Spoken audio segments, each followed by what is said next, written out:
We've done combined 11s from all over the place so far on this channel, so we thought we might as well give this one a little bit of a Euro spin. So to get you in the mood for our newly rebranded HITC Euro channel, we're going to try and make a combined 11 from Europe's top 5 leagues. How on earth we're going to fit everyone in is anyone's guess, so we're going to have to play something like a 3-4-3 to get as many attacking players in as possible. To make it even harder for ourselves, we have to include at least one player from each of the Premier League, Ligue 1, Serie A, Bundesliga and La Liga, so some are going to have to miss out, and for that we're sorry. So get ready to argue out in the comments because it's time to start the team.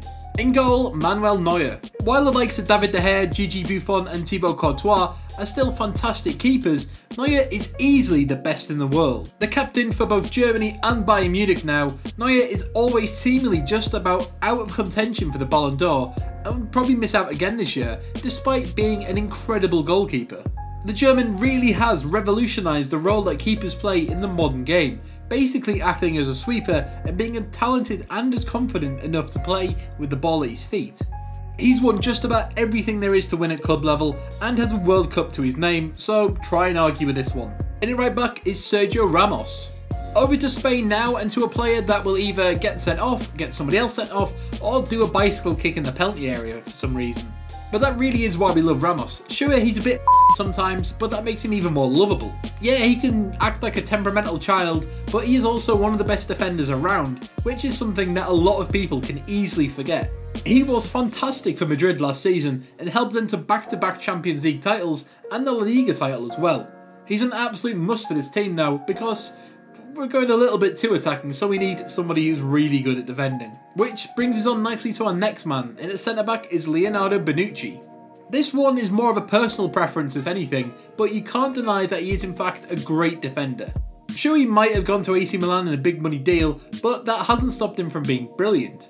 And last season he was easily the best defender at Juventus and was vital to them making it to another Serie A title and to the Champions League final once again.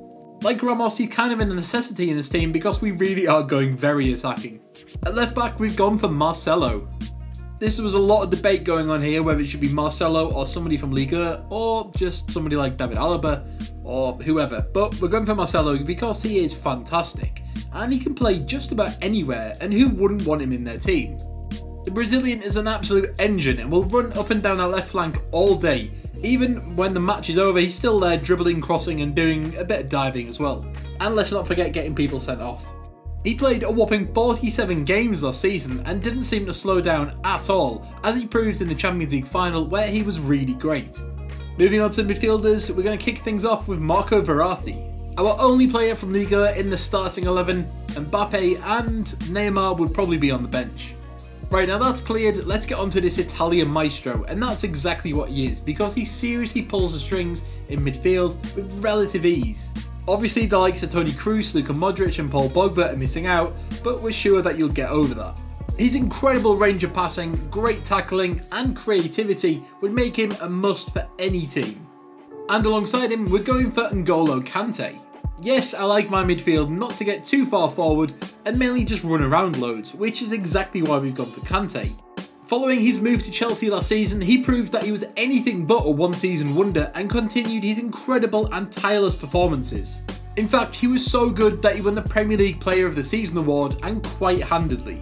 He made almost 100 interceptions in the Premier League last season for Chelsea and attempted more than 200 tackles, which is exactly the reason why he has to be in this team. The final out-and-out midfielder is somebody that's going to sit behind the two attackers and provide plenty of creativity, so for that we're going for Kevin De Bruyne. Yep, I think this one is the one that everyone's going to lose it over because they're expecting Isco, Marcos Asensio or whoever else they think that we should put in, but only Emil Forsberg managed to pick up more assists than De Bruyne last season across the top 5 leagues in the world. The Belgian playmaker managed to assist in 18 goals for Man City in the Premier League, and he started this season very well, already picking up 3 assists and creating 19 chances. He really is a great player, and if Pep Guardiola loves him, then we love him as well. On the right side, we're going for Lionel Messi. Yes, we really are going to have to do an 11 without Messi or that other bloke who we might be getting on with a little bit later, because we're getting a little bit sick of them now. They're just too good. Anyway, let's talk about how good Messi is, in fact. but let's do it in a quick fire way to stop you from getting bored. Okay, let's go. He scored 37 goals in La Liga last season, the most in Europe's top 5 leagues. He picked up 9 assists and created 78 chances. He scored the most goals from outside the box with 9. He completed the 3rd most passes by any forward in Europe's top 5 leagues with 1,278, 57 more than 4th place Alexis Sanchez. Whew, and we're done. Let's move on to that other bloke.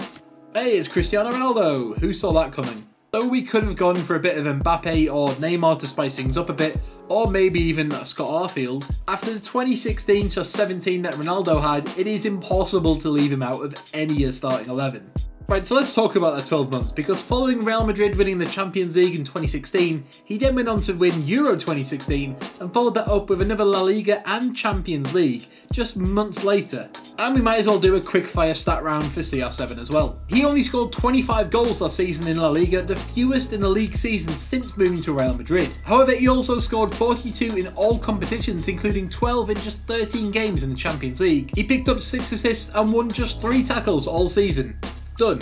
Next up is Paulo DYBALA. Let's talk about DYBALA for a bit and compare him to Messi, even though he really doesn't like it. This Argentine forward is just fantastic, and while we could have gone for Dries Mertens because let's be honest, he is on fire right now, so is DYBALA. He's already smashed in 8 goals from just 5 appearances, 2 more than Mertens. Realistically, when Messi does decide to hang up his boots, DYBALA looks like the man who actually can take over from him. And if that doesn't explain just how good he is, then I don't know what will. And finally, Robert Lewandowski. Another player who has started this season really well. And yes, we know that we could have gone for Lukaku, Aubameyang, Aguero or whoever else, but we're going with Lewandowski. Really because he's another personal preference. He is consistently brilliant with Bayern and as a consecutive seasons of scoring 30 goals in the Bundesliga. He's already netted 6 times for their Bayern this season and he's probably the most well-rounded forward in the modern game. He's quick, strong, a great finisher, great technique and he has pretty good ability in the air. And that's our team. Who do you think that we missed out? Let us know in the comments below. And be sure to head over to our newly rebranded channel HITC Euro for all the latest European news, views and lists. Thanks for watching and we're really looking forward to seeing you over on HITC Euro.